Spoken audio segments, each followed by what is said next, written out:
money it's printed this year. Because historically, a country was deemed to be a currency manipulator when it was artificially depreciating the currency in order to export more or to achieve a certain level of competitiveness that had nothing to do with its underlying economy. But right now, what we're seeing globally is that the euro, the yen, the yuan, the dollar, is that all central banks are trying almost in unison together to depreciate their currencies. And that obviously is a race to zero that nobody should defend. As Lacalle, what exactly is Switzerland doing then to get the label? Well, that is what it's surprising to me, to be fairly honest, because if we think about this, the Swiss franc is one of the strongest currencies globally.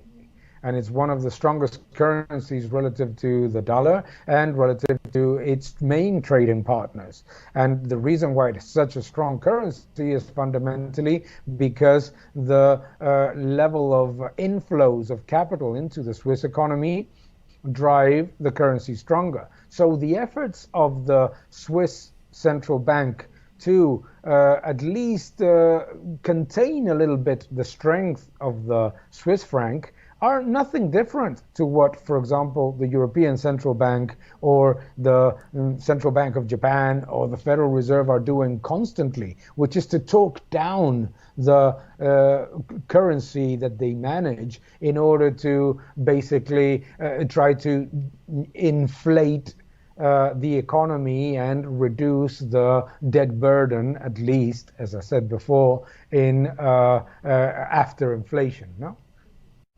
And I've said to Lacalle that Congress appear to be very close to the stimulus deal. Some lawmakers very opposed to additional debt burden.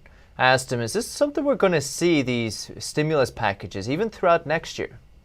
Well, I think that it's very, it's actually quite logical to think that we may see almost a chain of stimulus packages because the underlying economy remains weak. The fear of new lockdowns is very evident in the jobs figures and in the slowdown of some of the main drivers of the economy.